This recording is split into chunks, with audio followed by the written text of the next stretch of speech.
Baruch Hashem Yah, Hashem Yahushua, Baruch Hashem Yahushua. Shalom, family. Coming today with another quick word. I'll be coming out of various scriptures in the New Testament. And today I want to talk about surviving the lion's den. We know from the book of Daniel that Daniel was cast into the lion's den, but he came out the other side unscathed, unhurt, unscratched, because he was prepared. And this is what we have to look at, how we're going to survive this. There has been a lion's den and will be a lion's den in our lives that has been prepared for us, specifically for each of us. Yes, a lion's den. A situation where you can be devoured if you're not in the right spiritual place. And the goal of this quick lesson is to make sure that we understand that and that we survive this situation. Okay, we're going to start with 1 Peter 5, 6 through 9. It reads, "Humble yourselves then under the mighty hand of Elohim, so that he exalts you in due time." This scripture teaches us that Elohim is the one who has his hand on us. Okay, so when you are going through, and as I explained in other videos and lessons, that Elohim himself has his hand upon you. And we cast our worry upon him, okay, because he is the one equipped to handle it, and he is trying to teach us and train us, okay, to trust him. Okay, let's look at verse 8. This is one of the anchor verses here. "Be sober, watch, because your adversary the devil walks about like a roaring lion, seeking someone to devour." You see, now we go up to 6. We understand that Elohim has got you going through this, whatever it is, your difficulty, your distress. But verse 8, the devil waits, hoping that you will fail so he can eat you, because he has been given license to devour disobedient children. Do you understand?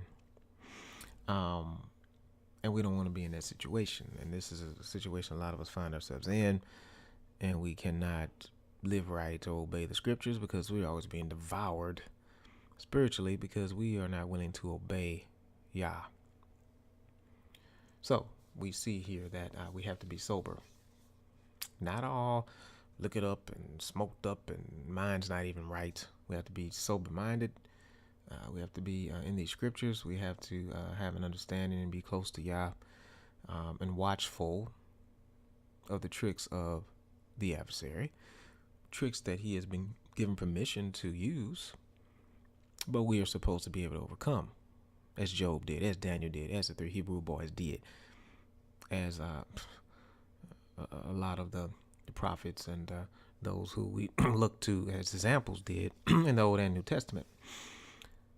You have to trust Yah. We have to be sober and watchful, and then understand who's running things here.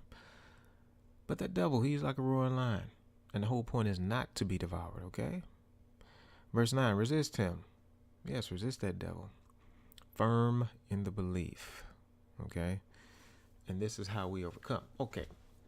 We're going to keep going, and we're going to go to James 4. Again, this is how we survive this lion's den, okay? First, we subject ourselves. Subject yourselves to Elohim. This is James 4:7. Subject yourselves to Elohim. Resist the devil, and he shall flee from you. Can't devour you if he's running the other way. Resist the devil, okay? Says also, again, it's just reiterating, 1 Peter 5, verse 9. Resist him, firm in the belief. Resist the devil, and he will flee. This is how we survive. And not enough resistance going on, people. It's not enough resistance to the devil's influence. If he gets you in a rage and had you cussing and acting a fool, if it's easy for people to push your buttons and you just blow up, I mean, it's just a little resistance here. We have to, first of all, be born again, and we have to live a life that is pleasing to Yah, because he will put his hand upon us. He will throw us in the den that he has prepared for us, And that devil will be there waiting, hoping that he can devour us. He couldn't touch Daniel. And when you get a chance, read the book of Daniel, please. I'm not going to really cover those scriptures, but most of us know the story. He prayed to the Most High Yah. He trusted him, even though an ordinance was created throughout the land. There was a decree that no one could call upon anyone but the king and all these, just to shut Daniel down because they knew they couldn't get him. The only way it could is involving his Elohim. But he didn't care. He was kept on praying. Didn't hide it. Didn't fear. He resisted the decree. He resisted the, I guess, temptation to not call upon Yah. Okay, because of fear. He did what he normally did. He went and prayed. And of course, he was thrown into the lion's den, but only to show that they couldn't devour him because he was spiritually ready. And this is where we need to be, because we will be thrown there. Like I said, there's a den prepared for all of us. And we also have to understand that the Most High is shaking off those who aren't serious. Okay? And we're going to look at that too in Hebrews 12. Okay? We don't want to be shaken off. Let's look at Hebrews 12, verse 25 through 27. Okay? Take heed not to refuse the one speaking. For if those do not escape who refuse the warning on earth, much less we who turn away from him from heaven, whose voice shook the earth then, but now he has promised, saying, Yet once more I shake not only the earth, but also the heaven. And this, yet once more, makes clear the removal of what is shaken, as having been made, so that the unshaken matters might remain. Can't be shaken, people. We cannot be greatly moved. If we are shaken by our tests and trials and things that distresses, temptations, we're shaken, we will be removed. And, the Most High will shake and see who's going to stay, who's going to hold on, to his word, hold on to his scriptures, hold on to living a set-apart life.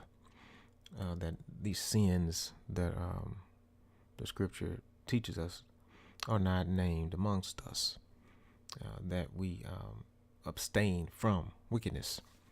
And too many people are concerned about other things, okay? Outward things, outward appearance, other people. Who is this? Who is that? Instead of, what do I have to do to make it in? What do I have to do to make sure I don't get devoured? Because that devil is waiting on me. That's why we can't be focused on all kinds of outside things, instead of focusing on the inner man and how we're supposed to be living daily. Okay? It's not enough discussion about that. Doesn't seem like enough people are caring about how we're supposed to be living daily. Okay? Because it's a daily life we are living. We don't know when we're leaving here. We don't know how much time we have on earth. We don't know how much individually if we are promised the next day, because none of us are. But you're worrying about things that have no profit in your life, instead of how am I supposed to live and make sure that I'm in line with Yah. Okay? That's all that matters. So we have to be sober. We have to watch. Okay? Because if not, we're going to be devoured. We have to pray. We have to stay in the word. We have to resist sin. Because when you're faced with those lines, you want to survive.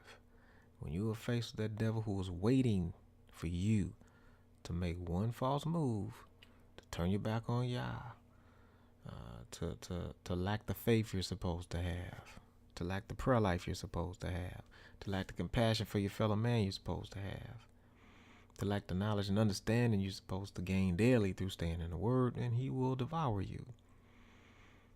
So we have to be very careful. We have to be obedient. We don't want to be like the prophet that the lion was waiting on because he didn't obey Yah. We have to be ready. Hopefully, this encouraged you or got your mind back on track, because you don't know when you're going to be thrown in that den. So just make sure you're ready and make sure that the word is in your heart and you are ready to face whatever it is the Most High Yah has in store for you today. Hallelujah. Let me add a blessing to his word.